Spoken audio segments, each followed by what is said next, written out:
अस्सलाम वालेकुम, good morning, सुबह बखैर। Good morning everybody. और एक खबर जिस पे मेरा ख्याल है कि पूरी दुनिया की नजरें थी, नॉट जस्ट पाकिस्तान, ऑब्वियसली पूरी दुनिया इन्वेस्टेड थी। लम्हा ब लम्हा इस वाक़े की कवरेज हो रही थी, रिपोर्टिंग हो रही थी। टाइटन सब की हम बात कर रहे हैं, टाइटैनिक सब जो इतवार को गुम हुई और उसके बाद से अब तक उसका कुछ पता नहीं लग सका। अब मुतज़ाद इत्तलात ये हैं कि उसका जो लैंडिंग प्लेटफॉर्म कह लें, ब्लेड कह लें, जो भी कह लें, उसका एक पुर्जा बेसिकली बुनियादी तौर पर दरियाफ्त किया गया है या मिला है। पुर्जा मिलने का मतलब ये है कि अब कोई हादसा उसे पेश आया है। बिल्कुल हादसा पेश आया है और एक्चुअली अब तो ये अनाउंस भी किया जा रहा है कि उसके अंदर 5 अफराद जो थे, इंक्लूडिंग उस सबमर्सिबल के जो कंपनी के मालिक थे, वो सारे पाकिस्तान के रिनाउंड बिजनेस फैमिली के 2 बेटे, एक शहजादा दाऊद और उनके बेटे, फिर आगे से इसमें मौजूद थे हुसैन दाऊद तो is the head of the family.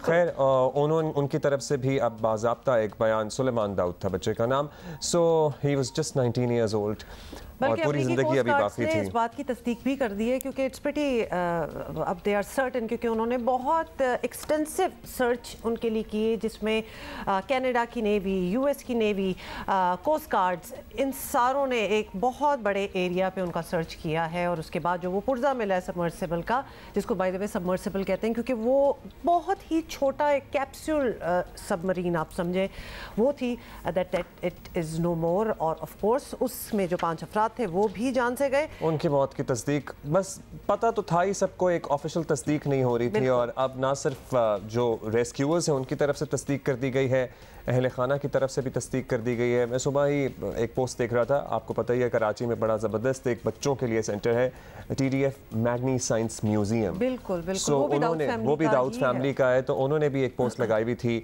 और जाहिर है उन तमाम रेस्क्यूअर्स का भी शुक्रिया अदा किया हुआ था जो इन लोगों को बाहिफाजत बाहर निकालने की कोशिश करते रहे। It is a tragedy of, मेरा ख्याल है सारों की नज़रें भी इसलिए थी क्योंकि ऐसी चीज़ कभी पहले शायद होती तो रही है, ऑल्दो इस कंपनी के थ्रू ही बहुत से लोग टाइटैनिक के उन रूइंस की आप समझें कि देख के भी आइए, सैर करें या टूरिज्म का आएँ, वट एवर इट वॉज, लेकिन हमेशा जब भी जाती थी वो सबमर्सिबल नीचे कोई ना कोई मसले उसके साथ होते थे, जितनी अब बातें सामने आ रही हैं।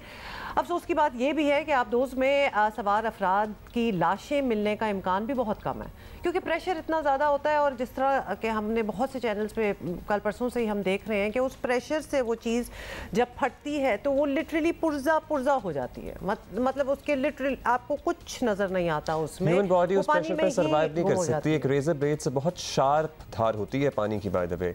और चाहे ये वाक़या हो या चाहे 700 अफराद रेफ्यूजीज़ को जो लेकर जा रही थी इटली, आपको पता ही है, जिसमें 300 से ज़ायद पाकिस्तानी सवार थे, जिस पे ऑल्दो हम तो ये कह ही रहे थे, बराक ओबामा की मैं बात सुन रहा था, साबिक अमरीकी सदर हैं, वो भी एक हॉल से मुखातिब थे, उन्होंने कहा कि हम ज़ाहिर है दुआगो थे इन अफराद के लिए जो 5 अफराद सबमर्सिबल में मौजूद थे, लेकिन एट द सेम टाइम पूरी दुनिया ने जिस तरह इस वाक़े की लम्हा ब लम्हा कवरेज की, उस तरह से उन गरीब ख़ानदानों के अफराद की कवरेज नहीं की गई जिसमें से सैकड़ों अपनी जान गंवा बैठे।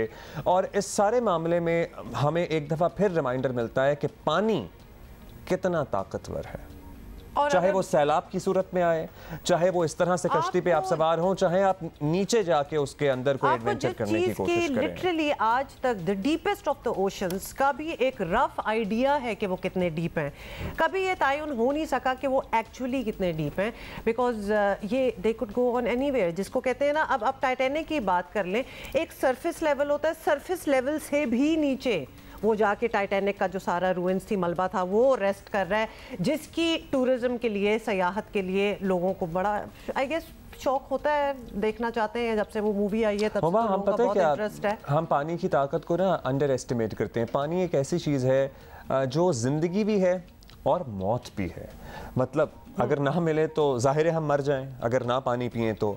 और बहुत से मौके ऐसे हैं जहां पानी मौत का सबब भी बनता है। सो अजीब एक फिनोमेना। टाइटैनिक भी मैं कहता हूँ एक ऐसा फिनोमेना है, ये जहाज़ डूबा 1912 में, और इससे बड़े बड़े वाक़यात हुए हैं दुनिया में जिसमें एक साथ इससे ज़्यादा लोगों की अमवात हुई हैं, लेकिन somehow or the other after a few decades, after a few years, कोई ना कोई वाक़या ऐसा होता है कि वाक़या रीसर्फेस होता है और ये हेडलाइंस में दोबारा होता है। लोगों की फैसिनेशन विद दैट हमेशा रही है, और इसलिए भी क्योंकि जब वो डूबा था तो वो that was the biggest ship ever made, उसकी मेडन वॉयज थी, पहली बार वो निकला था और डूब गया था, तो वो फैसिनेशन अभी तक बरकरार है। लेकिन from that to our own problem जो कि ग्रीस में हुआ है, आपको एक दफ़ा फिर बताएं कि यूनान का शही हादसा सैकड़ों पाकिस्तानियों की जान ले गया है, और इससे पहले भी लातादाद अफराद ऐसे ही हादसों में मौत के मुंह में जा चुके हैं, और FIA इंसानी स्मगलर्स के खिलाफ भरपूर कार्रवाइयाँ करती दिखाई दे रही है। मगर खदशा ये है कि हादसे के गिर्द बैठते हैं मामला, बैठते ही बिल्कुल, और ये मामला दब जाए, इसलिए हमारी हमेशा कोशिश होती है आजकल एटलीस्ट कि हम रोज़ किसी न किसी से बात करते हैं अबाउट इट कि क्या किया क्या जा रहा है, ताकि कल ये दोबारा ना हो। और आई एम सॉरी टू से हमने बहुत बार देखा है, बहुत बड़ी चीज़ें इमोशनल कौम है, और मुझे लगता है कि हमारे ज़मीर उस वक्त तक झंझोड़े नहीं जा सकते जब तक कोई जज्बात भरी बात ना की जाए। और हम तो यहाँ कह रहे हैं जज्बात, लेकिन ये इन लोगों की ज़िंदगियों की हकीकतें हैं, जिनके बेटे, जवान बच्चे डूब गए। बाजों की डेड बॉडीज मिली हैं, बाजों का पता भी नहीं लग रहा है। और कल आपको पता है, रोज अब तो सामने आ रहे हैं जिनके बच्चे गए, और अब तो वो उनको कहा भी गया आप सामने आएंगे तो हमें पता चलेगा ना कि एक्चुअली क्या हुआ था। तो कल मैंने एक और खबर देखी, हमारे ही चैनल पे थी, कि वो बच्चा जो गया है, और ऑब्वियसली अब तो जान से गया है, वो 14 साल का था, 14 साल का बच्चा, जिसके माँ बाप ने, वो भी मजबूर थे, गरीब, उन्होंने अपना मकान बेचा इसको भेजने के लिए, एक माजूर उसका भाई था, बहुत उस 14 साल के बच्चे पे रिस्पॉन्सिबिलिटीज़ का मलबा देखें कि क्या था, कि वो चला भी गया साथ। और ऑब्वियसली अब आगे क्या हुआ ये तो आपको पता ही है। एक रिमाइंडर दे दें, आप इतना कर्ज लेके जाते हैं, अगर कोई ज़राई ज़मीन होती है तो वो बेच देते हैं, माल मवेशी बेच देते हैं, घर भी बेच देते हैं, उधार भी लेते हैं। बाज़ लोगों की सक्सेस स्टोरीज होती हैं, वो मिलियनियर बन जाते हैं और उनकी ज़िंदगियां तब्दील हो जाती हैं, लेकिन बाज़ लोग वहाँ जाकर भी ज़िंदगी भर स्ट्रगल ही करते हैं। सो अगर आपने मेहनत कोशिश ही करनी है तो जो राज़िक यहाँ पे है वही राज़िक वहाँ पे भी है। आप कोशिश यहाँ तो करें। जितनी खबरें मैं अब सुन रही थी, जितना मैं पढ़ रही थी, बहुत से रिपोर्टर्स ऑब्वियसली इस पे लिख भी रहे हैं, बहुत मजबूरी है इधर भी, बड़ा ही मुश्किल है। मतलब इतना मुश्किल है कि इंसान को लिटरली ये लगता है कि मैं डूब के अगर कहीं और पहुंच जाऊं तो वो बेहतर ही होगा than what I am getting here, what I am doing here. कभी कभार हमने ये भी मसला देखा है कि जितनी मेहनत आप पाकिस्तान में करते हैं, हमारे मुल्क में करते हैं, उस तरह आपको वो रिवॉर्ड्स नहीं मिलते, और लगता है कि बाहर जाके उतनी मेहनत कर लें तो एटलीस्ट कुछ कर तो पाएंगे, और फिर उनका पैसा होगा वो कन्वर्ट करके हम अपने घर भेजेंगे तो बहुत बेहतरी हो जाएगी। पता है, तो हमारा रुपये इतना डिवैल्यू हो गया, और हम आजकल मरात और उसकी बड़ी बात कर रहे हैं, करेंगे भी आगे चलकर, लेकिन हम अगर अपनी बुनियादी तनख्वाह का मसला हल कर दें ना, मतलब बेसिक पे का अगर हम मसला हल कर दें लोगों के लिए, जिस तरह बाहर के मुल्कों में काम करने वाला एक प्लम्बर हो, एक इलेक्ट्रिशियन हो, एक कोई भी मजदूर हो, उसकी बुनियादी तनख्वाह तय है, उससे कम आप उसे आर्ली वेज नहीं दे सकते। थोड़ा ऊपर नीचे होता है, उनके बाज़ रेफ्यूजीज़ होते हैं या बाज़ उनका स्टेटस का प्रॉब्लम होता है तो वो कुछ कम पे भी काम कर लेते हैं, लेकिन वो भी इतना कम नहीं होता कि उनके घर में अल्लाह माफ़ करे फाकों की नौबत आ जाए और वो एक बेहतर ज़िंदगी ना गुजार रहे हों। वहाँ पे एक स्किल्ड आदमी खुशहाल ज़िंदगी गुजारता है। यहाँ पर आपको बताइए हमारे यहाँ क्या सूरत हाल है। एजुकेशन, सिक्योरिटी, लातादाद हमारे इश्यूज हैं। अच्छा, कल बाय द वे क्या हुआ है कि स्मगलर्स तो पकड़ने की कोशिश तो हो रही है, कल एक ऐसे इंसानी स्मगलर को भी पकड़ा गया जो FIA की यूनिफॉर्म इस्तेमाल कर रहा था। सोचते ज़रा, मतलब हमने पुलिस की यूनिफॉर्म इस्तेमाल करके कार्रवाई होते हैं, मतलब हम कुछ भी करेंगे ये गन फैलाने के लिए, तो FIA की यूनिफॉर्म बताएं जरा कितने लोगों को इस बात का यकीन आता है कि FIA की यूनिफॉर्म इस्तेमाल करते हुए ये शख्स फिर रहा था, ज़ाहिर दफ्तर भी जाता होगा या कहीं भी मौजूद होता होगा, कभी एयरपोर्ट भी चला जाता होगा, कार्ड शार्ट भी उसमें हो सकता है, क्या कर चुका होगा जो अब पकड़ा गया है। तो और FIA में किसी को नहीं पता होगा कि ये हम में से नहीं है। ऐसा हो सकता है कभी, कैसा कभी ऐसा हो सकता है? अब्दुल्ला, वैसे अगर कोई एयरपोर्ट पे FIA की यूनिफॉर्म या किसी और कहीं और पहुंच गया है, किसी अहलकार को बहुत ही सैवी होगा, कुछ तो उसने अपने आप को जरा ग्रूम किया होगा, या फिर कुछ लोगों को पता होगा कि ये हम में से नहीं है। ये भी बिल्कुल हो सकता है। अच्छा जी, आपको बता दें कि FIA additional DG Rana Abdul Jabbar ये हमारे शो पे भी आते रहे पिछले 1-2 दिनों से। उनका क्या कहना था हमारी प्रोग्राम में, एक्चुअली उन्हें कल ही कहा था कि बिला तफरीक कार्रवाई होगी। एक रिमाइंडर, हम सबके लिए चला रहे हैं। इस मुल्क में जो बड़े बड़े ओहदों पर लोग बराजमान हैं कि ये याद दहानी है इन लोगों की तरफ से कि इनके खिलाफ बिला तफरीक कार्रवाइयाँ होनी है। So just for the reminder, let's rewatch. जिस जगह पर भी जिसके बारे में भी हमें इंफॉर्मेशन मिलेगी या इंफॉर्मेशन हमें मिल रही है, उनके खिलाफ कार्रवाई भी होगी, उनके खिलाफ क्रिमिनल पर्चे दर्ज किए जाएंगे और उनको इस महकमे से भी निकाला जाएगा। एट द सेम टाइम मैं बिल्कुल आपके चैनल के तवसत से तमाम अपनी विक्टिम फैमिलीज को और वो लोग जो कि इस पूरे हादसे में अपने अजीज के बारे में परेशान हैं, उनको ये बिल्कुल यकीन दिलाना चाहता हूँ कि किसी भी लेवल पे अगर किसी भी महकमे का कोई भी ऑफिशियल इस घिनौने काम में मुलव्वस हुआ तो उसको उसी तरह की एफआईआर का सामना करना पड़ेगा जिस तरह की ह्यूमन स्मगलर्स के लिए एफआईआर। अच्छा, आज़ाद कश्मीर में आपको पता है क्रैकडाउन हो रहा है। गुजरावाला में पर्टिकुलरली गुजरावाला डिवीज़न से बहुत लोग गिरफ्तार किए गए हैं। गुजरावाला से हमारे साथी हैं राना अंसर और उनसे हम जानेंगे कि क्या मामला है जो ताज़ा गिरफ्तारी हुई है। अंसर बताइएगा, स्मगलर्स के नेटवर्क के खिलाफ क्रैकडाउन तो जारी है, ये ताज़ा गिरफ्तारी हुई है जिसमें अपेरेंटली ये शख्स यूनिफॉर्म इस्तेमाल करता था या फिर एफआईए से मुबैना तौर पर मुंसलिक था। अच्छा, Rana Ansar will join us in just a bit, वो अभी हम उनके साथ वो अरेंजमेंट कर रहे हैं। गुजरात से हाउएवर राजा रियाज रासिक हैं जो हमें मिलवा रहे हैं। वैसे तो बहुत सी आपको पता है फैमिली से मिलवाया जा रहा है, बहुत से लोग हैं, बहुत से नौजवान हैं और इनमें से एक है कामरान सज्जाद। जी बिल्कुल, लेट्स सी। जी, ज़िला गुजरात में आजकल एजेंट माफिया की वजह से जो हलाकतों की तादाद और लापता अफराद की तादाद इस वक्त 60 से ऊपर हो चुकी है और हमारे पास इस वक्त यहाँ पे एक साहब मौजूद हैं जिनके भतीजे को एजेंट माफिया के हाथों हलाकत हुई है और उन्होंने तशद्दुद करके उसको मारा है और कुछ दिन पहले ही उसकी डेड बॉडी आई है। उनसे पूछते हैं जी कि वो कैसे ये वाक़या पेश आया है और उन्होंने एफआईए ने इसके बारे में क्या किया है। जी, परवेज़ गोंदड़ एजेंट है मुल्ला की लोकड़ी का। उसने मेरे भतीजे कामरान सज्जाद को बाई एयर ले जाने के लिए हमसे 22 लाख रुपए उससे तय हुए। उसने 24 लाख रुपए हमसे ले लिया। उसके बाद फिर वो रकम का मुतालबा करता रहा। 5-6 महीने उसके जो साथी हैं उधर लिबिया में, उन्होंने उस पर तशद्दुद किया, उसको भूखा रखा। वो उसकी वजह से उसकी उधर वफ़ात हो गई है। तो उसकी डेड बॉडी के लिए भी हमने 8 लाख रुपया अलहदा से दिया है। और एजेंट जो है कोई राब्ता नहीं करता। वो एफआईए के पास गए हैं तो उन्होंने कोई एक्शन नहीं लिया। एक ख़ानदान नहीं है, सैकड़ों ऐसे ख़ानदान हैं। कोटली से अपडेट कर रहे हैं हमारे साथी हैं तौकीर खान जो मिलवा रहे हैं शाहिद सरवर के वालिद से, और सरवर भी उसी कश्ती में सवार था, बदनसीब कश्ती जो हादसे का शिकार हो गई। जी, हमारे साथ एक और चढ़ोई से जिनका ताल्लुक है शाहिद सरवर, वो भी इस कश्ती हादसा में अभी तक लापता हैं। उनके वालिद मोहतरम यहाँ पे हमारे साथ मौजूद हैं, हम इनसे भी बात करेंगे। क्या ख्वाब लेके? एक मेरे उधर चढ़ोई के नज़दीक एक बाबू रहीम नाम है उसका, वो एजेंटी करता है।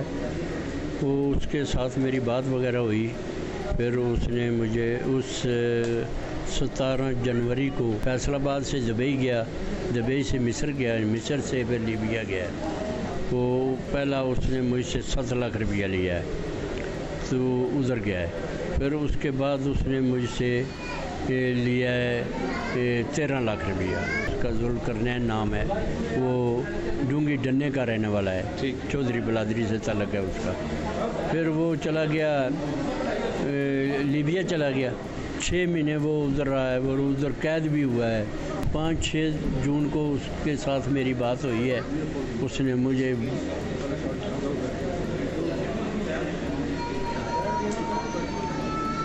बच के लिए मुझे बस ये सुपुनी की है कि अल्लाह के शुक्र, अल्लाह के शुक्र। फिर जब जिस दिन गया है उस दिन मेरे से बात नहीं है, अपने भाइयों से उसकी बात अपने 8 जून को शाम को जो है ना वो बात हुई है भाइयों से, भाई मैं या शाम को चला जाऊंगा या सुबह चला जाऊंगा।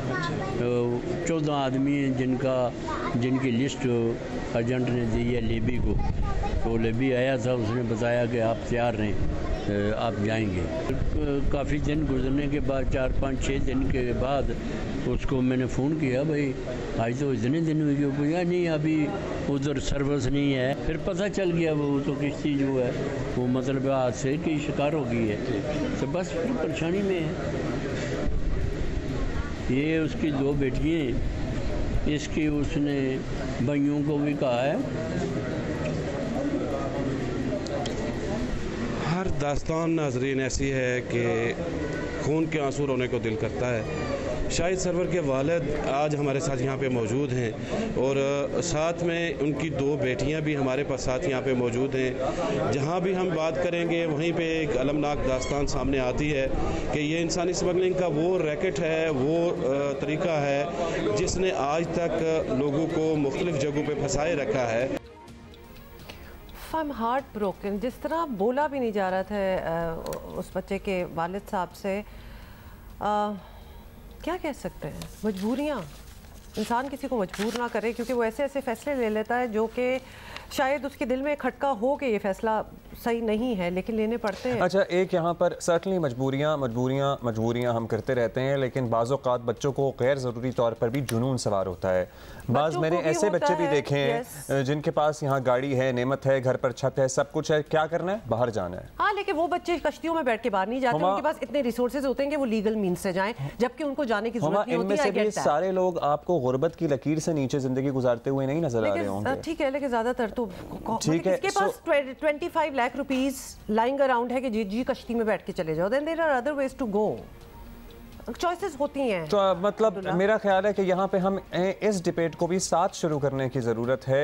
एक तो हुकूमती सतह पे कि नौजवानों को किसी आरे लगाने के लिए कोई काम करें। ये डिबेट तो ये है कि भाग क्यों रहे हैं। गुज़श्ता 1 दिहाई से एक आरे लगे हुए थे कि आपको पता ही है कि सारे लगे हुए थे, मतलब अब वो ज़रा एक्टिविटी ख़त्म हुई है। तो प्लीज़ इनकी बेहतरी के लिए कुछ सोचें, अदरवाइज़ इनमें मायूसी और नाउमीदी फैली हुई है। क्योंकि इस हादसे के बाद भी ये ना समझिएगा कि चूंकि इतनी बड़ी चीज़ एक होगी तो अब लोग जरा सहम जाएंगे और डर जाएंगे और इस तरह स्मगलरों के हाथों नहीं आएंगे। अफसोस तो ये है कि ये होता रहेगा। इतने डेस्परेशन है कि people will still try their luck, तो इस बात का डर है। अच्छा जी, राना अंसर की आप बात कर रहे थे गुजरांवाला से। राना अंसर ने हमें ज्वाइन किया, नुमाइंदा जियो न्यूज़ है। राना अंसर, बहुत सी बातें आपसे करनी है। गुजरांवाला में इंसानी स्मगलर्स के नेटवर्क के खिलाफ जो है वो क्रैकडाउन जारी है और अब बताया जा रहा है कि FIA से मुंसलिक एक शख्स भी गिरफ्तार किया गया है। कौन है ये शख्स और क्या इल्ज़ाम है इस पर, इसकी कुछ बैकग्राउंड डिटेल दें। जी देखिए हुमा अब्दुल्ला, ये मामला ऐसे है कि यूनान कश्ती हादसे के बाद FIA ने एक इंसानी स्मगलर जिसका नाम मुमताज़ है उसको गिरफ्तार किया। इसके खिलाफ 5 मुकदमात दर्ज किए। इसके बारे में ये बताया गया कि ये इंसानी स्मगलर लीबिया कश्ती हादसे में मुलव्वस है। इसने 5 अफराद को लीबिया भेजा था, जिनमें से 4 इस हादसे में लापता हो गए हैं, जिनमें सियालकोट के रहायशी 2 हकीकी भाई भी शामिल है और गुजरांवाला का रहायशी एक अली हमजा है जिसे जिंदा रेस्क्यू हादसे के बाद कर लिया गया था। तो इसको पहले गिरफ्तार किया गया, लेकिन बाद में इसकी कुछ ऐसी तस्वीर सामने आई हैं जिन्होंने बड़े संगीन सवालात उठाए हैं। एक तस्वीर में ये इंसानी स्मगलर FIA जैसी यूनिफॉर्म में नज़र आ रहा है और एक तस्वीर ऐसी है जैसे वो किसी एक कुर्सी और टेबल पर बैठा हुआ है। ये वाली तस्वीर जो है इसके बारे में भी ज़राया ये दावा कर रहे हैं कि ये FIA गुजरात जो थाना है उसके एक कमरे की तस्वीर है। इस शख्स के बारे में जो मालूमात सामने आई हैं वो ये है कि गुजरात FIA का जो ऑफिस है कई सालों से ना सिर्फ ये अक्सर इस दफ्तर में आता जाता था, इसके बाद अफसरान से बड़े करीबी ताल्लुकात थे और ये बाहर लोगों को जब मिलता था तो ख़ुद को एक FIA ऑफिसर ही जाहिर किया करता था। जी, ये फोटोशॉप नहीं थी तस्वीर, मतलब क्लियरली ये फोटोशॉप नहीं है तस्वीर। फोटोशॉप थी, नीचे वो बॉडी नहीं थी, शक्ल कोई और थी, बॉडी कोई और थी। और ये तो मतलब उस आजकल के ज़माने में जहाँ सब कुछ ही हो जाता है कंप्यूटर के जरिए, मतलब आप वीडियो भी किसी की फेक बना सकते हैं। मतलब ये तो बहुत ही भौंडी कोशिश थी फोटोशॉप। लेकिन आई एम जस्ट थिंकिंग कि क्या अगर किसी को डराया जा रहा हो ये तस्वीर दिखा के तो अगला तो हंसना ही स्टार्ट हो जाए कि ये तो इतनी क्लियर फोटोशॉप है, लेकिन आई गेस ऐसा नहीं हो रहा होगा। अच्छा, अब हम आपसे ये भी जानना चाहते हैं राना साहब के बज़ाहिर सरकारी इदारों के लोगों के मुलव्वस हुए बगैर ये तमाम कार्रवाइयाँ बड़ा मुश्किल है कि हो सकें, तो FIA सीरियस नज़र आ रही है आपको इस मरतबा? टॉप लेवल की हम बात नहीं कर रहे, मिड टीयर और लोअर टीयर की बात कर रहे हैं, या फिर अपने पेटी भाइयों को बचाने के लिए कहीं कोई कोशिशें होती हुई नज़र आ रही हैं आपको? अजी देखिए, ऐसा ही है कि कई दहाइयों से गुजरांवाला रीजन से इंसानी स्मगलिंग का ये घिनौना कारोबार जारी है। सैकड़ों अफराद अपनी जानें गंवा चुके हैं, बड़े बड़े हादसा पेश आए हैं, पाकिस्तान का नाम पूरी दुनिया में बदनाम हुआ है। और गुजरांवाला और गुजरात के छोटे छोटे जो देहात हैं, देखिए उन तक ये इन्फॉर्मेशन पहुँच रही थी कि यहाँ से कोई ऐसा नेटवर्क काम कर रहा है, इसीलिए वो उनके ज़रिए इस नेटवर्क में फंस रहे थे, इंसानी स्मगलर्स के जाल में फंस रहे थे। और इस सारी सूरत हाल से अगर कोई लाइलम रहा है तो वो सिर्फ यही इदारा रहा है जिसका काम है इनके खिलाफ कार्रवाई करना।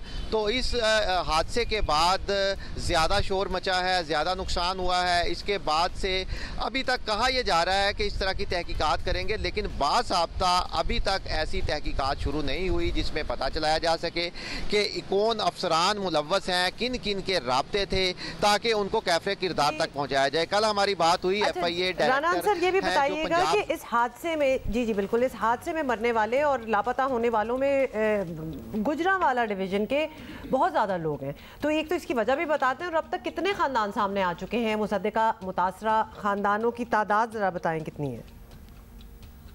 अजी देखें, अब तक जो डाटा FIA ने तैयार किया है और जितने मुतासरा ख़ानदानों ने तस्दीक की है उसके मुताबिक गुजरांवाला रीजन के 111 मुतासरा ख़ानदान हैं, जिनमें सबसे ज़्यादा गुजरात के हैं। 59 ख़ानदान हैं जिनकी शनाख्त हुई है, जिनके बच्चे जो है वो लापता हुए हैं इस हादसे में।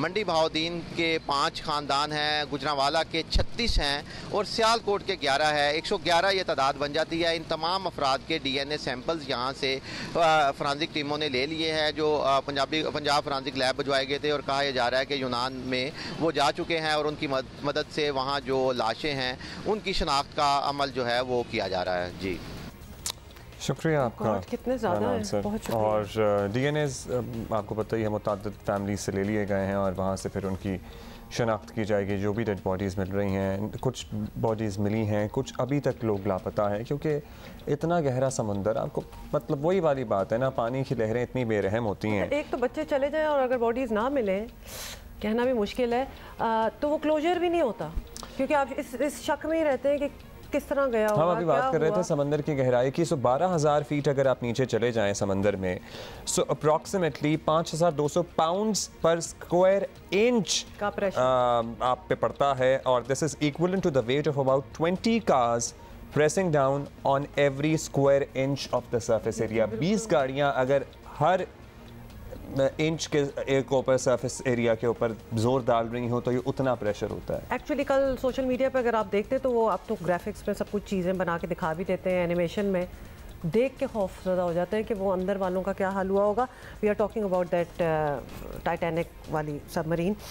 गर्मी भाई बहुत गर्मी है, बहुत गर्मी है और ये गर्मी बढ़ने वाली है। यस, तो ये लगता है कि ये गर्मी आने वाले दिनों में मज़ीद ख़तरनाक भी हो सकती है। महकमा मौसमियात ने पहले ही लू चलने और गर्मी की शिद्दत में इजाफे की पेशगोई तो कर दी थी और अब NDMA ने भी हीट वेव का खदशा जो है वो जाहिर कर दिया है। इन मौसमों में हर साल ही होती है, लेकिन हमें बार बार याद दिलाना होता है कि आपने क्या करना है और क्या नहीं करना। तो महकमा मौसमियात तो ये भी कह चुका है कि हीट वेव के असरात जो हैं वो गिलगित बल्तिस्तान, जहाँ लोग भागते हैं गर्मियों में कि वहाँ ज़रा ठंड होगी, वहाँ पहुँचते हैं तो उधर भी महसूस होंगे इसके खतरात। इमेजिन कीजिए पेशावर में इटसेल्फ, आप बता रही थी पेशावर में पारा कितना जा सकता है, 45 डिग्री को छुएगा।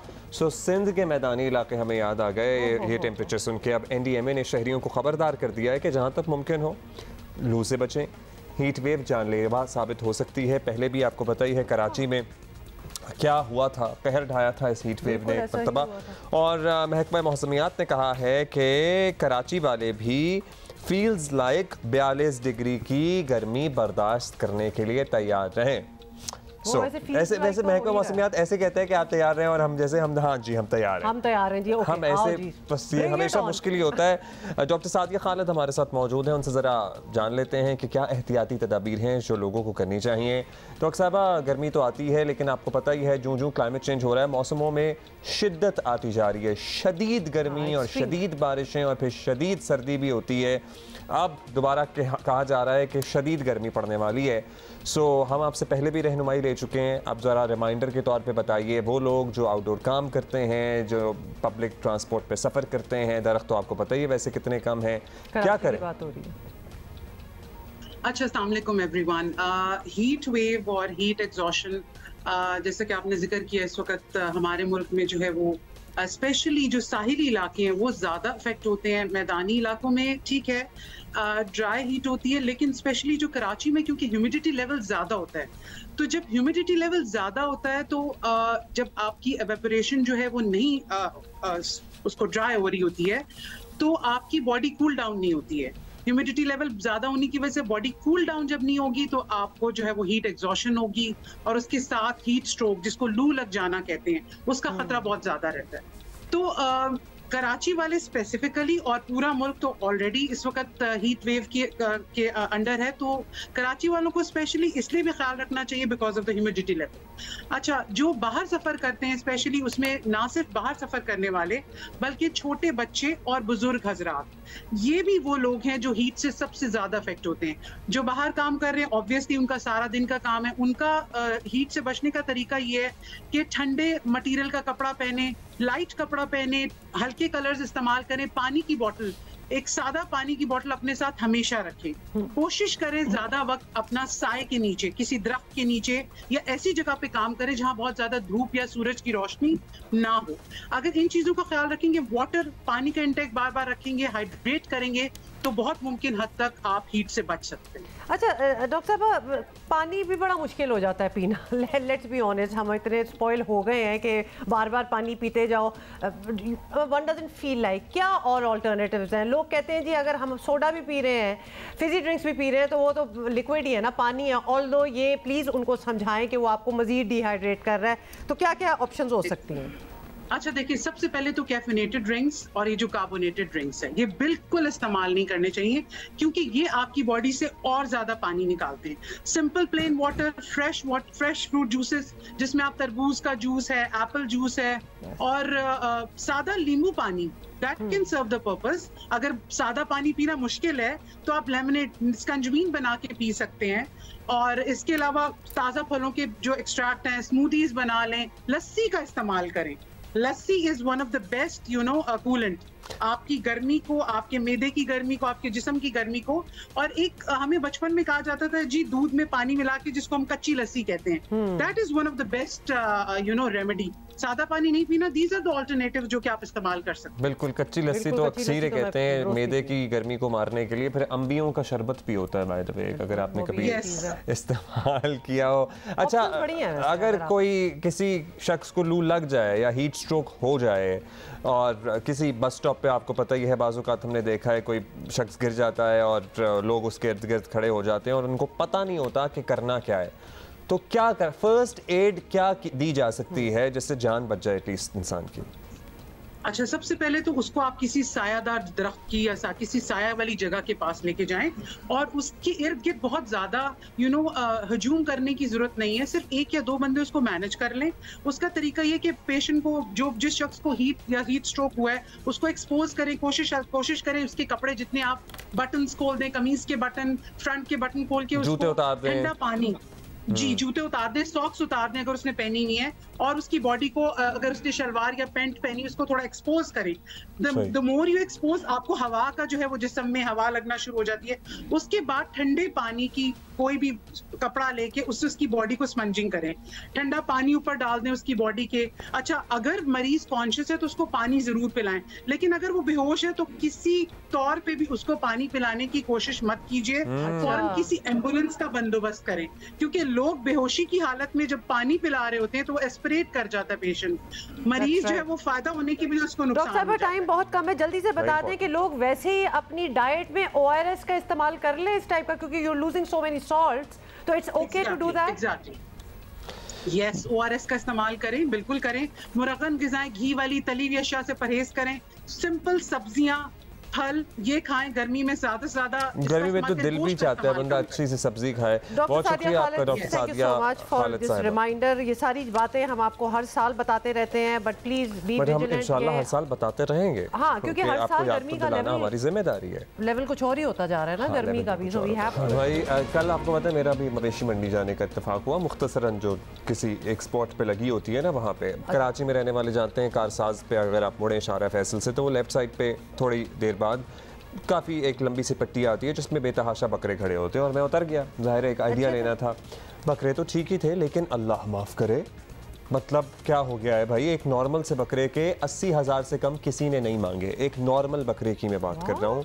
सो मैं जिन पैरों से गया था उन्हीं से पलट कर वापस आ गया। तो करना क्या है? हाँ क्या करेंगे? इंतज़ार करेंगे, इंतजार करेंगे। बाकी भी सारे इंतजार ही कर रहे हैं, कुछ ना कुछ मिला देगा। But this was seriously, I thought it was insane, मतलब too much to ask for. अच्छा, वी वांट टू नो कि क्या हर जगह यही चल रहा है? बिकॉज इधर तो बहुत लोगों से हम ये सुन चुके हैं, everybody is kind of waiting कि ये प्राइसेस शायद थोड़ी सी कम हो जाए। मीरपुर खास से पता करते हैं और मोहम्मद खालिद हमें बताएंगे क्या चल रहा है।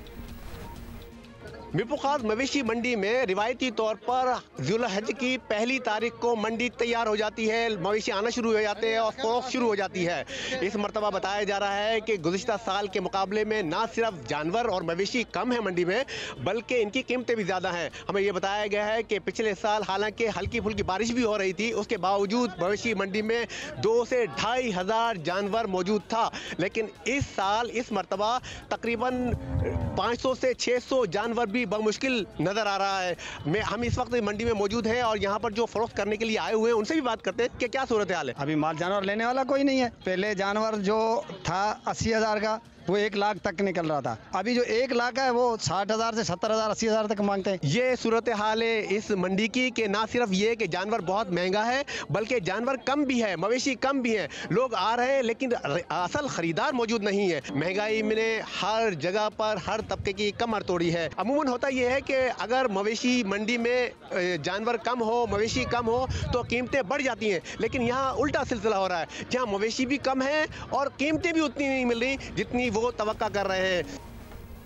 मीरपुर खास में भी कीमतें बहुत ज़्यादा हैं। अगर हमारे पास टाइम है तो हम मुल्तान का भी ज़रा जायज़ा ले लें। बिल्कुल ले सकते हैं जायज़ा। तो व्हाई नॉट? हमें वहाँ से भी जोदत नदीम अपडेट करेंगे। जी, ईद उल अज़हा में चंद रोज़ बाकी हैं और मवेशी मंडियों में शहरियों का जो है वो रश लगना शुरू हो चुका है। व्यापारी और शहरियों के दरमियान जो है भाव ताव में भी तेज़ी देखने में आ रही है। मुल्तान में अगर एक बड़े जानवर की बात की जाए तो तकरीबन जो 3 मन का जानवर है उसकी कीमत 2 से सवा 2 लाख रुपए लगाई जा रही है। इसी तरह अगर बकरों की बात की जाए तो जो 15 किलो का एक छोटा बकरा है उसकी कीमत 50,000 रुपये लगाई जा रही है। अगर बड़े जानवरों की बात की जाए तो उनकी जो खूबसूरती है और उनकी जो वज़न है उसके हिसाब से तकरीबन 20 से 25 लाख रुपये का एक बड़ा जानवर जो है मुल्तान की मवेशी मंडियों में फ़रोख्त किया जा रहा है। व्यापारियों का कहना है कि मवेशी मंडी में इस वक्त जो है रुझान जो है ख़रीदारी का वो काफ़ी कम देखने में आ रहा है और लोग जो है ख़रीदार जो आते हैं वो मंडी में सिर्फ जानवर देख के चले जाते हैं। ख़रीदारों का भी कहना है कि मवेशी मंडी में इस वक्त काफ़ी ज़्यादा तेज़ी जो है देखने में नज़र नहीं आ रही। इसी तरह जिन लोगों ने अपने मवेशी ख़रीद लिए हैं वो भी यहाँ पे जो मुख्तलिफ सजावट का सामान है वो भी ले रहे हैं। जी अच्छा, जोदत बता रहे हैं मुल्तान में वही हो रहा है जो आप करके आए हैं। 50,000 रुपये 15 किलो के बकरे का रेट, मुझे बताइए कोई जायज़ और पता है इस बार जरा देख रहे हैं सोम्बर माहौल है, कोई तैयारियां भी नहीं की हुई, वरना तो कितनी ज्वेलरी और क्या क्या पहना देते होते हैं जानवरों का and all that. Everybody realises कि खरीदना ही इतना मुश्किल हुआ है तो क्या सजावट। और मेरा ये ख्याल है कि हमें उन लोगों को भी डिस्करेज करना चाहिए जो ये शो शा के लिए पूरा एहतमाम करते हैं, बत्तियां और टेंट और लाइटें, और आप कुर्बानी करें, बड़ी अच्छी बात है, अल्लाह ने आपकी कुर्बानी कबूल करें, तो आप अपने घर में रखें। मतलब आपने एक सीन बनाया हुआ है, आपने एक सर्कस लगाया हुआ है। वो सर्कस जब बहुत से मिलते हैं ना, एक मोहल्ले में बांध दिए जाते हैं तो सर्कस एज इट इज बन जाता है। घरों में लोगों के अक्सर जगह नहीं होती। आप वो टेंट बंद रखें, मेरा ख्याल है, फिर मतलब उसकी नुमाइश ना लगाएं। आप उसकी मतलब लाइटें लगा के उसके गिर्द ग्रिलें लगा के नुमाइश ना लगाएं, आप वो टेंट बंद रखें। हाँ, but you know that's going to happen closer to Eid. But I know people जो कि एक्चुअली टेंट बंद रखते हैं और उनके यहाँ नहीं कोई रश लगता। बट छोटे छोटे बच्चों ने भी तो देखना है, मतलब हमारी भी तो मेमोरीज हैं ऐसी के नहीं, तो बच्चे क्यों महरूम रहे, उन्हें क्या पता। बेसिकली अब्दुल्ला का कहने का मतलब है कीप इट लो की। हाँ। इतना मतलब कि और लोगों को और गलियां बंद ना करें, रास्ते बंद ना करें। आजकल काफ़ी बात चल रही है और हमने भी सर्टनली बात की थी तफसील से chairman senate, deputy chairman senate और सेनेटर्स की मराद से मुताल्लिक। और चेयरमैन सेनेट के दफ्तर का ये मौक़िफ़ है कि ये मामला वैसा नहीं है जिस तरह से मीडिया में रिपोर्ट किया जा रहा है। चेयरमैन सेनेट के दफ्तर का ये मौक़िफ़ है कि हमने इसको स्ट्रीमलाइन करने की कोशिश की है। 1975 का एक्ट था, इसमें बहुत सी कोताहियाँ थीं और बहुत से लोग इस बात का फ़ायदा उठाते थे कि 1975 का एक्ट है, अब वक्त बदल गया है, हालात बदल गए हैं, इसलिए वो फाइनेंस कमेटी या फिर इवन एट टाइम्स कोर्ट्स के ज़रिए जो हमने कदगनें लगाई हैं, अब इस एक्ट में इससे कई गुना ज़्यादा मरात इस्तेमाल कर रहे थे। जैसे कि उनके मुताबिक बाज़ लोग 50-50 मुलाजमीन लिए बैठे थे, ये कहकर ये प्ली देके कि हमारा 50 कनाल का घर है। अब उन्होंने कदगन लगाई है कि जी 12 से ज़्यादा आप अपनी रिटायरमेंट के बाद मुलाजमीन नहीं ले 12 सकते। से वैसे कदगन ही लग रही थी तो 4 भी हो सकते थे मुलाजमीन, 12 की क्या जरूरत है? वैसे अब थोड़ा सा ना दुनिया ये कॉन्सेप्ट ऑफ लग्जरी और इस तरह की लग्जरी से दूर जा रही है, तो यस अगर 12 की कदगन लगा रहे थे तो 6 पे भी गौर किया जा सकता है। फिर चेयरमैन सेनेट के दफ्तर का यह मौक़िफ़ है कि भाई TADA जो पर्टिकुलरली सैनिटर्स के लिए खैबर पख्तूनख्वा और पंजाब वाले, वो एक्चुअली बहुत कम था। उसमें 100% वज़न है। 10 रुपये किलोमीटर के हिसाब से सारे लोग अमीर नहीं होते हैं। कुछ लोग हैं जो कि एक्चुअली मिडिल क्लास हैं सेनेट में, वो नहीं ट्रैवल कर सकते और वो कहते थे कि हम नहीं आ सकते क्योंकि हमारे पास पैसे नहीं है, इसलिए उसे बढ़ाकर 30 रुपये पर किलोमीटर उन्होंने अपनी तकरीर की जो फ्लोर ऑफ द हाउस में वो कर दिया गया है। फिर उनके मुताबिक उनकी जो तनख्वाह है वो 2,20,30,000 है ऑलमोस्ट लगभग, उसमें से भी 1,15,20,000 रुपए रेंट कट जाता है। अभी एक सरकारी घर में रहते हैं जो कि मिनिस्टर्स हाउस है। By the way I am sorry, ये सारी लग्जरीज हैं क्योंकि आई वाज जस्ट थिंकिंग कि पाकिस्तान में मिनिमम वेज हमारी क्या है, वो 30-35 हज़ार, चलो हर सूबे की डिफरेंट होती होगी, तो ज़रा आवाम के साथ मुवाजना भी कर लें कि लोग किस तरह रह रहे हैं इस मुल्क में। तो आप अभी भी अपने 12 मुलाजमीन, 12 मुलाजमीन के नंबर पे आपको गौर हो सकता है, लेकिन हमारा TADA जायज़ है, मतलब सारे लोग अमीर तो नहीं है, लेकिन कितना? हाँ, तो जाहिर है वो बिल्कुल ही मिनिमल था। 3400 रुपए में कोई शख्स लाहौर से इस्लामाबाद तो नहीं जा सकता। अगर आप लोग इस बात से कन्विंस हैं, अगर 30 रुपए पर किलोमीटर किया गया है तो आई गेस बहुत सी चीजें। अच्छा, please tell me about the furniture. वो था मामला, वो ये है कि जब चेयरमैन सेनेट का कोई घर बनेगा, जो कि अभी नहीं है उनके मुताबिक, चूंकि स्पीकर हाउस है, प्राइम मिनिस्टर हाउस है, प्रेसिडेंट हाउस है, चेयरमैन सेनेट एक आईनी होता है जो कि वाइस प्रेसिडेंट के बराबर है। और वाइस प्रेसिडेंट जब भी मुख्तलिफ ममालिक के आते हैं तो उन्हें स्टेट बैंक्वेट या कुछ भी देना पड़ता है, तो उन्हें चेयरमैन सेनेट होस्ट करता है। सो चेयरमैन सेनेट का घर नहीं है, सो जब भी कभी बनेगा तो उसके लिए वो 50 लाख रुपए रखे गए हैं उस घर को फर्निश करने के लिए। फिर रिफ्रेशमेंट का 6,000 रुपये महीना था, जाहिर है 75 में ज़्यादा होते होंगे। ये दफ्तर के किचन की बात कर रहे हैं, 50,000 रुपये महीना कर दिया गया है, जो कि आप इस पे अपनी राय दे सकते हैं, जो कि ठीक luxury still okay fine, we understand 1975। 50,000 रुपए महीना किचन का लग्जरी कैसे? मैं किचन की बात नहीं कर रही, मैं फर्नीचर की बात कर रही हूँ, मैं आपके मुलाजमीन की बात कर रही हूँ। थोड़ा सा ज़रा रियलिटी ऑफ द पब्लिक पे भी आएँ कि उनको किस किस चीज़ में बर्दाश्त करना पड़ता है और गुजारा करना पड़ता है। और वैसे भी हम पहले भी बात कर रहे थे, these optics are not right. मतलब हम IMF से चीज़ें लेने की कोशिश कर रहे हैं कि हमारे कोई मुआहदे साइन हो जाएं, वो पहले तो यही पर्चा उठा के देखेंगे, कहेंगे भाई अपने लाइफस्टाइल तो थोड़ा सा कम करो ना। जब किसी से कुछ मांगा जा रहा है उनका ये मौक़िफ़ है, उनका ये मौक़िफ़ है कि ये इससे बहुत ज़्यादा चीज़ें लोग एंजॉय कर रहे हैं ऑलरेडी। बेसिकली उसको कंटेन और कंट्रोल करने की कोशिश की जा रही है। मुश्किलात में है तो थोड़ी मुश्किल आप भी उठा लें। और वैसे I am really eager to know कि कौन है जिसने 50 मुलाजिमी लिए हुए हैं। मेरा ख्याल है कि इनके बारे में ज़रूर कौम को पता लगना चाहिए। And I want to know the reality of 12 pay cap लगा रहे हैं, मतलब कैप ऑन 12, 2 पे होनी चाहिए कैप। क्यों भाई? हाँ, 2 पे हो सकती है, 4 पे भी हो सकती है। तो ये थोड़े से excesses I am sorry to say remain over here. अच्छा जी, अभी ये मौक़िफ़ था और फ्लोर ऑफ द हाउस पे उन्होंने अपना पूरा मौक़िफ़ पेश किया। अभी हम आगे बढ़ेंगे। You all write to us, tweet to us and tell us what you think. शायद वो सही कह रहे हो। बाय द वे इस पे बहस होनी चाहिए। आपका ये मौक़िफ़ है, लेकिन मेरा ये मौक़िफ़ है कि जो भी बात है इस पे पार्लियामेंटेरियंस को बहस करनी चाहिए, इसको फ्लोर ऑफ द हाउस पे प्रेजेंट होना चाहिए, इस पे डिबेट होनी चाहिए। Interestingly some of them have been on our show और हम उनकी राय भी उनसे पूछ चुके हैं। वैसे उनकी भी वही राय थी जो अवामी राय है कि this is a little too much. So इस पे ज़रूर बात होनी चाहिए, इस पे तमाम पार्लियामेंटेरियंस को अपने मौक़िफ़ का, अपने इज़हार ख़याल का मौका दिया जाना चाहिए और उसके बाद इस पे आगे बढ़ना चाहिए। सो अभी हम आगे बढ़ेंगे और 5 मरतबा सूबाई और 1 बार कौमी असम्बली का इलेक्शन जीता, 3 बार वज़ीर और 1 बार वज़ीर आला बने। पार्टियाँ बदलते रहे, मजबूत होते गए, अपने अलावा ख़ानदान के दर्जन भर अफराद को असम्बली तक पहुँचाया। PTI में आए तो खैबर पख्तूनख्वा को पार्टी का गढ़ बना डाला। हम बात करते हैं तजर्बाकार और काया सियासतदान परवेज़ खटक की। 9 मई का वाक़या हुआ तो पार्टी ओहदे छोड़ दिए, मगर अब लगता है पार्टी नहीं छोड़ रही है। उन पर लोगों को पार्टी छुड़वाने का इल्ज़ाम है। PTI के मरकजी सेक्रेटरी जनरल उमर अयूब ने उन्हें शोकॉज नोटिस भेज दिया है। 9 मई का जो हादसा हुआ उसको मैं पहले ही कंडेम कर चुका हूँ। क्योंकि ये हमारे शहीदों की बेहुरमती या जो भी हुआ, हम कोई भी इस मुल्क में उस पर खुश नहीं है और ना हम खुश हैं, और ऐसी हरकत अल्लाह ना करे कि फिर इस मुल्क में हो, और मैं इसको दोबारा कंडेम करता हूँ।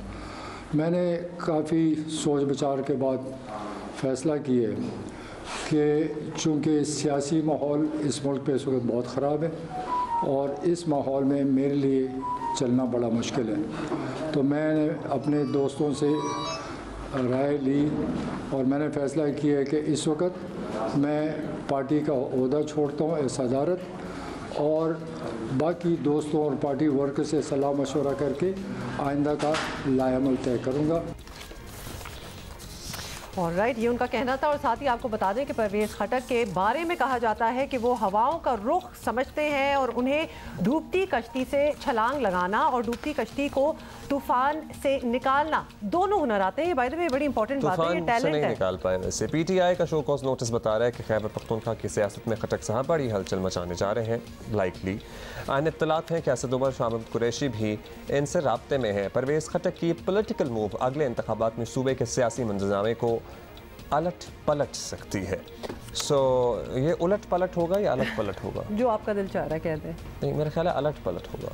आइए चलिए इस पे डिबेट कर लेते हैं, बाकी सब कुछ छोड़ देते हैं। साफ़ी साहब आप हमें प्लीज़ लिख के बताइएगा जियो पाकिस्तान टीवी पे। सीनियर तज्ज़ियाकार सलीम साफ़ी साहब हमारे साथ मौजूद हैं। साफ़ी साहब, तहरीक इंसाफ ने अपने ही परवेज़ खटक पर इल्ज़ाम लगाया कि वो पार्टी के लोगों को वर्गला रहे हैं। वैसे वर्गलाना ना बच्चों को वर्गलाया जाता है, अब पार्टी से अलहदा करवा रहे हैं। तो क्या खटक साहब वाकई ऐसा कुछ कर रहे हैं? आप तक क्या इत्तलात पहुँची हैं? पीटीआई का शक ठीक है उन पर?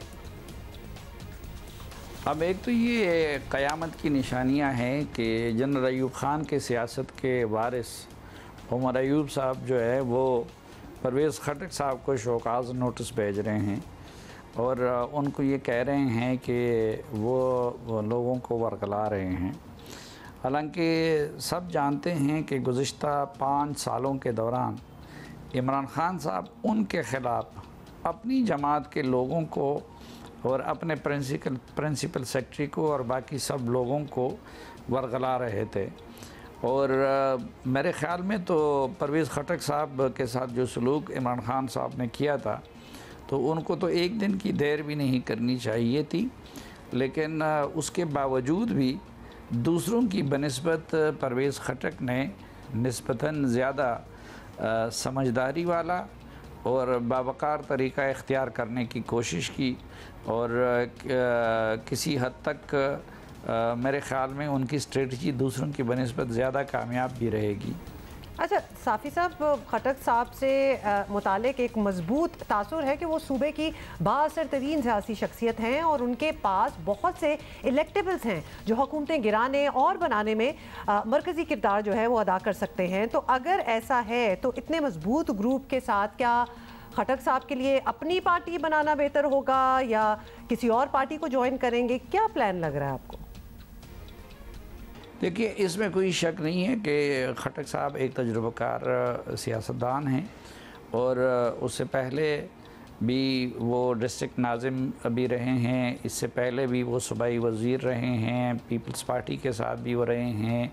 आफ्ताब शिरपाव साहब जो कि खैबर पख्तूनख्वा में सियासत के माहिर तरीन बंदे समझे जाते हैं, उन्होंने उनके साथ एक लंबे अरसे तक सेक्रेटरी जनरल के तौर पर काम किया था।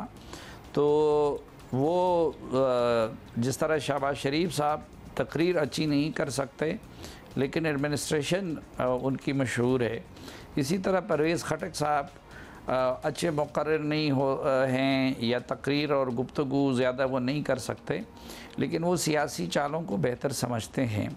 और फिर ये कि वो 5 साल तक खैबर पख्तूनख्वा के वज़ीर आला रहे इमरान ख़ान साहब की पार्टी के, और उसके बाद भी वो अगरचे इमरान ख़ान साहब ने उनको कुड्डे लाइन लगा रखा था, लेकिन वो उनके लिए हर मौका पे ट्रबल शूटर की हैसियत रखते थे और वो बड़े वेल कनेक्टेड आदमी रहे हैं।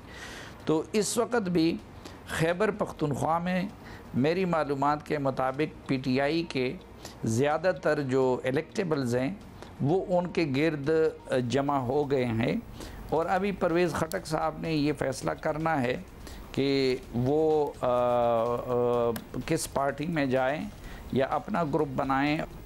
सो बहुत से फैसले होना बाकी हैं। लास्टली साफ़ी साहब, खैबर पख्तूनख्वा की सियासी सूरत हाल पर बहुत ज़्यादा बात नहीं होती है। मजमूई तौर पर बड़ा दिलचस्प सिनेरियो बनता हुआ नज़र आ रहा है। आपकी नज़र में अगर अक्टूबर नवंबर में इलेक्शन होते हैं तो असल मुकाबला किन जमातों में होगा या किन ग्रुप्स में होगा? अब देखना ये है कि खटक साहब अलीम ख़ान साहब की और जहांगीर तरीन की पार्टी में जाते हैं या कि नहीं कोई अलग ग्रुप तश्कील देते हैं।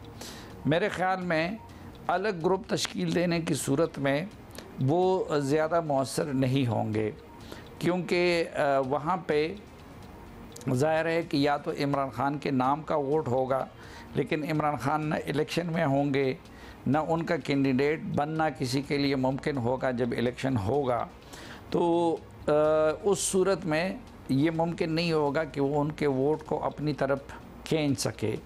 अलबत्ता अगर एक मुतबादिल पार्टी बन गई और ये लोग उसमें कामयाब हो गए तो कुछ ना कुछ इनको फिर वोट मिल सकता है अपने बयानिए का भी।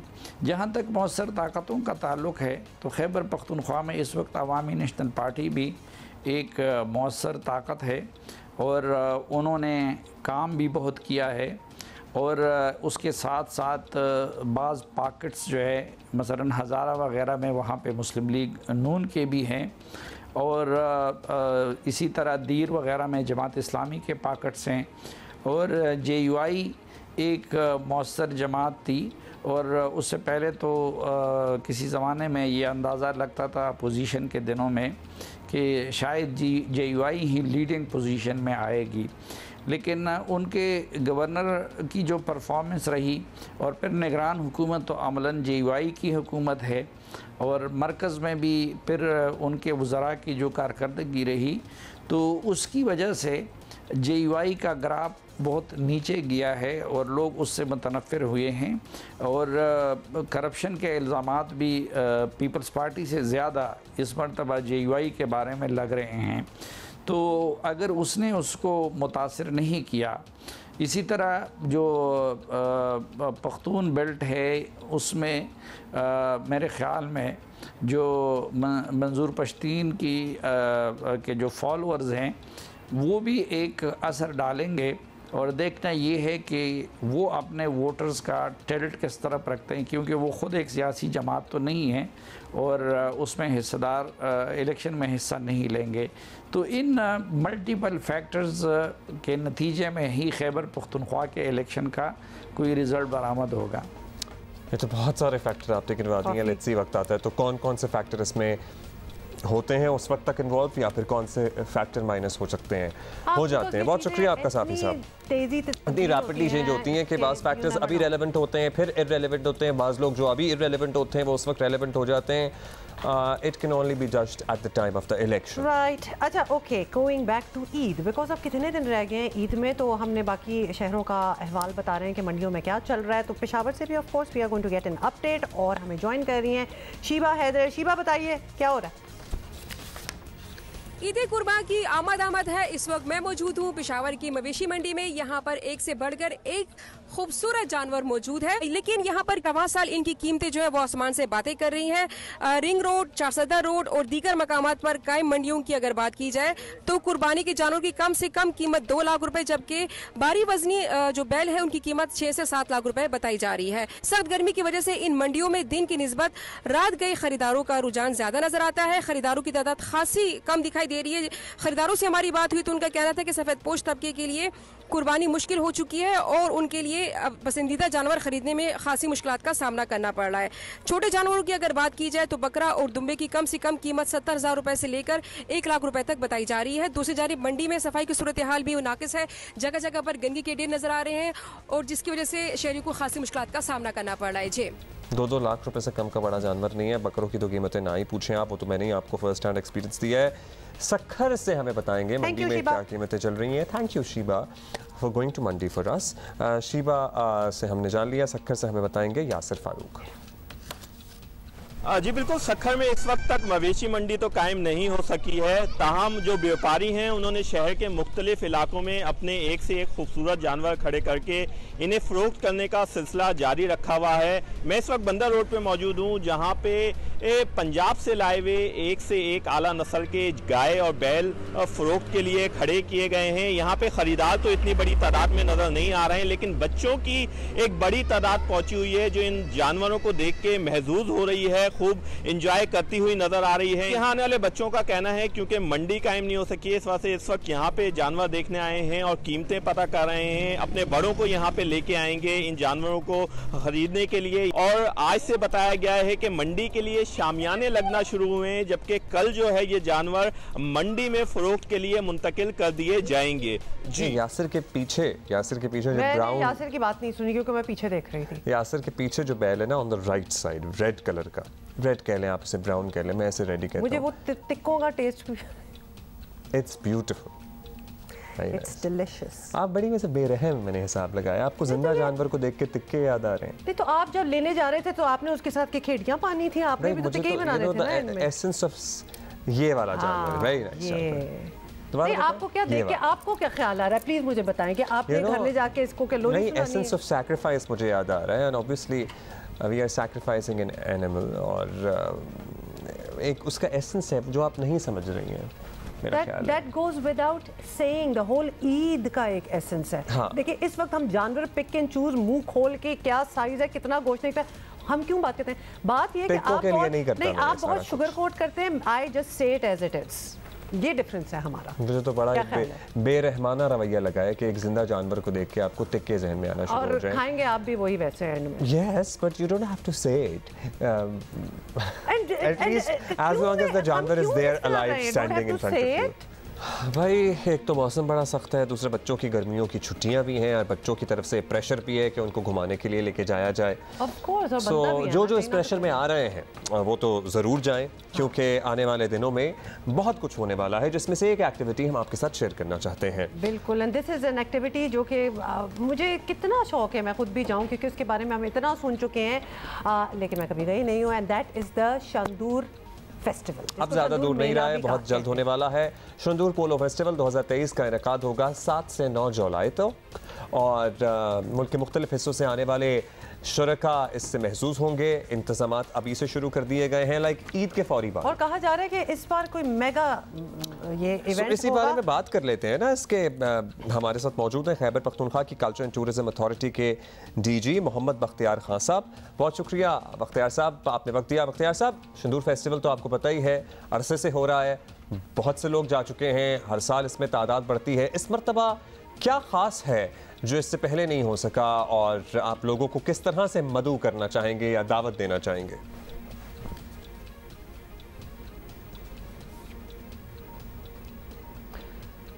बख्तियार साहब, आवाज आ रही है आपको? I guess we'll try to connect with him. चलिए हम ट्राई करते हैं बख्तियार साहब से बात करने के लिए, लेकिन वादा यही है कि इस बार बहुत फेस्टिवल में सहूलियात जो हैं वो बहुत बेहतर की गई हैं और बहुत कुछ देखने को होगा। ये हम कुछ एरियल शॉट्स आपको दिखाना चाह रहे हैं उस जगह की।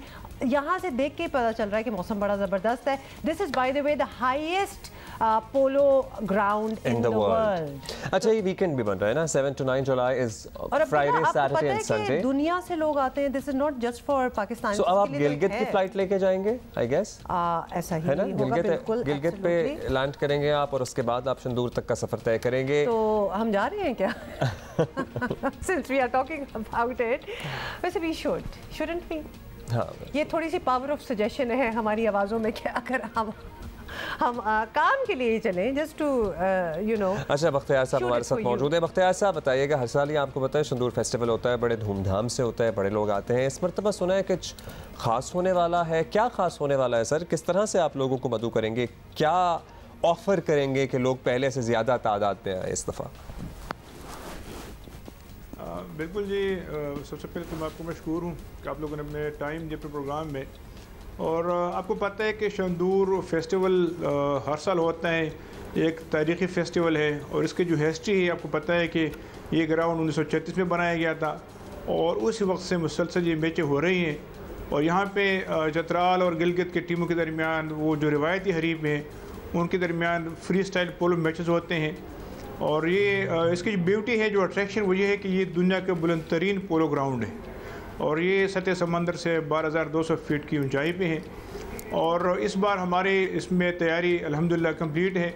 इसमें पोलो मैचेस होंगे इंशाल्लाह, इसमें जो मौसीकी होगी, रिवायती डांस होंगे इसमें, और कल्चरल इसमें एक्टिविटीज़ होंगे, तीनों दिन होंगे।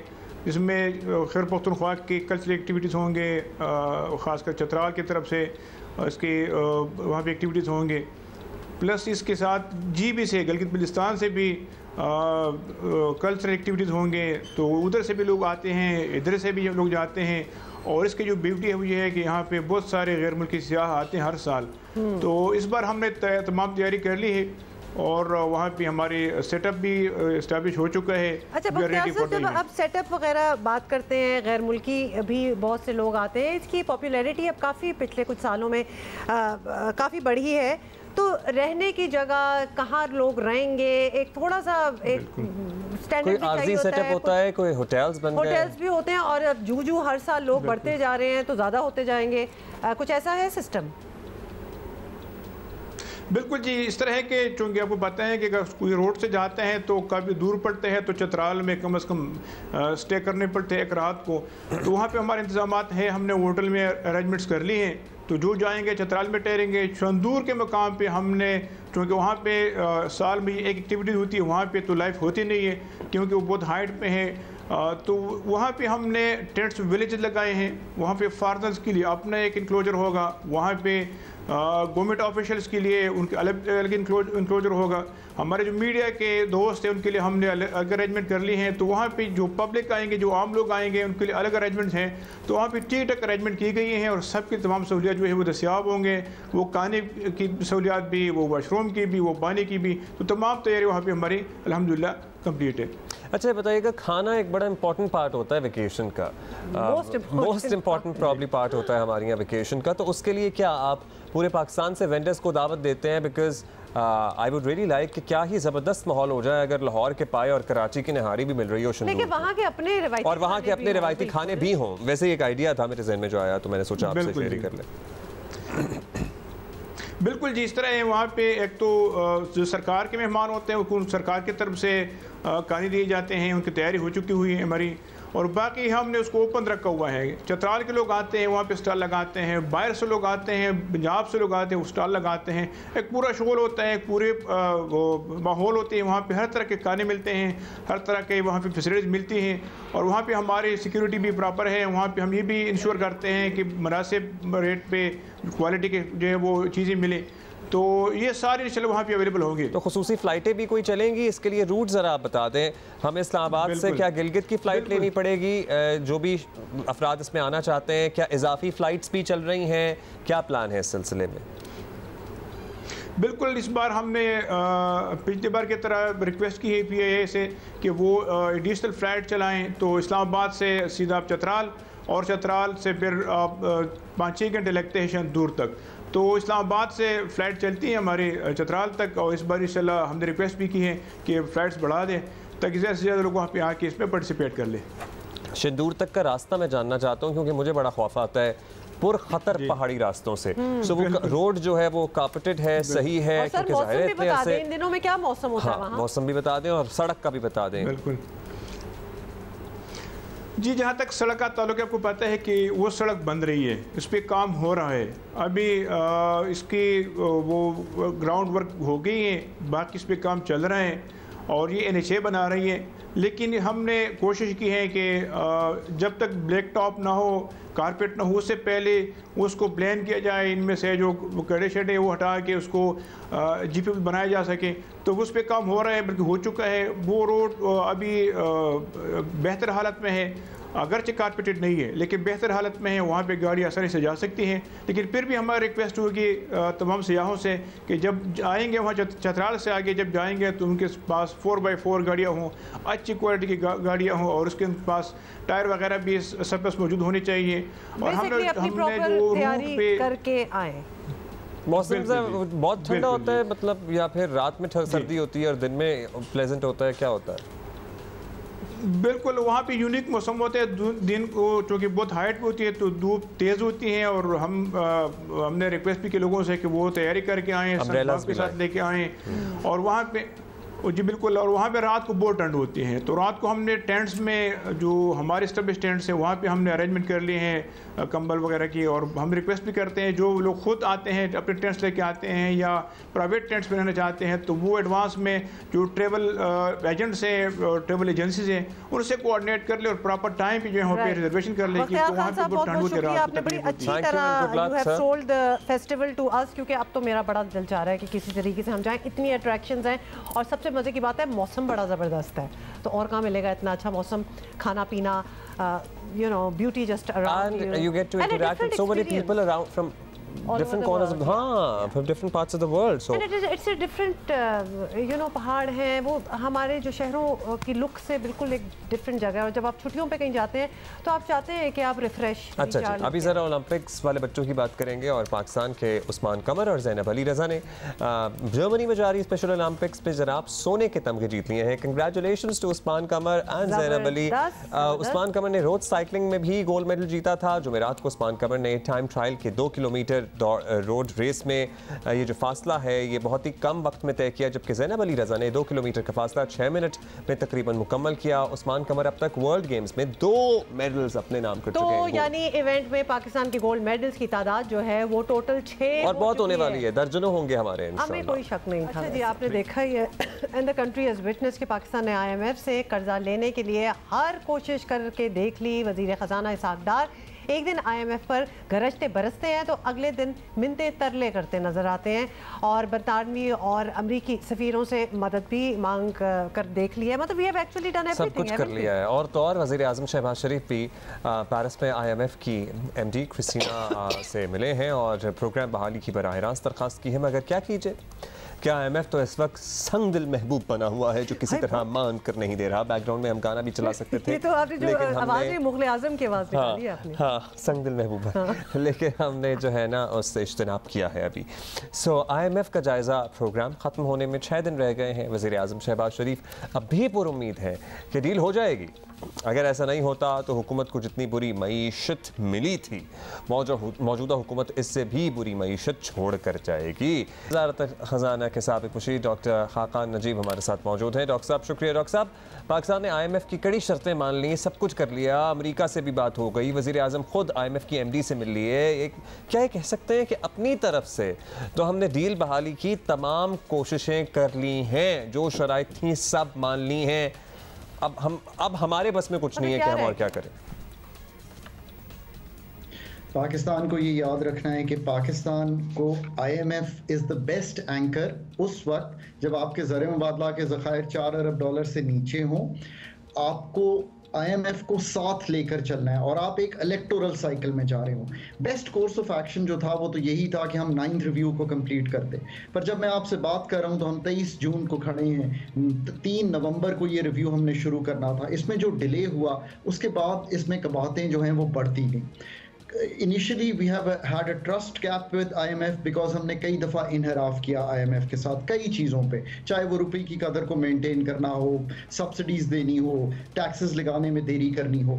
अब हम यहाँ आ खड़े हुए हैं कि वो आपसे बजट के जो खद्दुखाल हैं उसको चाह रहे हैं कि ऐसे अहदाफ हों जो मुताबिकत रखते हों उनके प्रोग्राम फ्रेमवर्क में। This is very tough for a government जो कि 1 महीना 12 दिन बाद नहीं होगी जब हम 1 जुलाई को खड़े होंगे। अब हुकूमत ने एक कोशिश ये की है कि किसी तरह उनको ये कन्विंस करें कि 9th रिव्यू करा दें, बट IMF की सोच ये है कि खाली 9th रिव्यू से शायद बात बनेगी नहीं। लेट्स होप कि वो इस सोच को थोड़ा तब्दील कर लें और ये हुकूमत फिर उनसे किसी तरह ये कहे कि हम एंगेजमेंट जारी रखेंगे। ज़रूर कोशिश हुई है, बट स्टाफ लेवल पे हम उनको बजट में, हम उनको जो हमारी फाइनेंसिंग अरेंज करनी है उस पे, रुपए पे अब हमने तब्दीली कर ली है। ये 2 चीज़ों पे हमें आई थिंक अभी भी थोड़ा मूव कर जाना चाहिए। तो एक बहुत ही स्मॉल ग्लिमर ऑफ होप है कि हम किसी तरह ये कर लें, बट इट इज़ अच्छा, क्या ऑप्शंस हैं कोई डॉक्टर साहब हमारे पास? हो लेट से कि अब ये काम नहीं होता और हम $4 अरब जो 3 फ्रेंडली कंट्रीज़ के हैं और $1 अरब IMF का है वो हम नहीं कर पाते, तो फिर हमें कैसे पाकिस्तान को इलेक्टोरल साइकिल से गुजारना है। देखिए, मैं आपको एक नंबर देता हूँ, पाकिस्तान को $4.7 अरब की ज़रूरत है net of rollovers China और अदर कंट्रीज के, जो हमें चाहिए अगले 6 माह में 1 जुलाई टिल एंड ऑफ दिसंबर तक। दो ममालिक specially Saudi Arabia and UAE ये चाहते हैं कि आप IMF के साथ एंगेज्ड रहें ताकि वो अपनी मनीज आपको दे सकें। अगर आप ये शो करेंगे कि आप contours of a new program पे डिस्कशन कर रहे हैं, आप एंगेज्ड हैं फ्रूटफुली IMF के साथ और ये बिलीव करते हैं कि IMF as an anchor is the right thing to do, तो शायद आप वो $3 अरब वहां से ले सकेंगे। कुछ आपको मनीज चाइना से लेनी पड़ेंगी। IMF की एंगेजमेंट आपको मल्टीलैटरल के वो पैसे, कौन से पैसे जो $9 अरब आप जनीवा में तय करके आए हैं। बहुत शुक्रिया डॉक्टर खान जी आपका। That is all the time we have, thank you so much. खैर, अब तो सबके सामने ये मामलात, लेट्स सी क्या होता है। That is it for today, inshallah, and we're going to see you on Monday. Have a great weekend ahead. अपने आप को धूप में ना निकालें। Stay hydrated. पानी पिएं, ठंडा रखें अपने आप को। See you on Monday. Bye.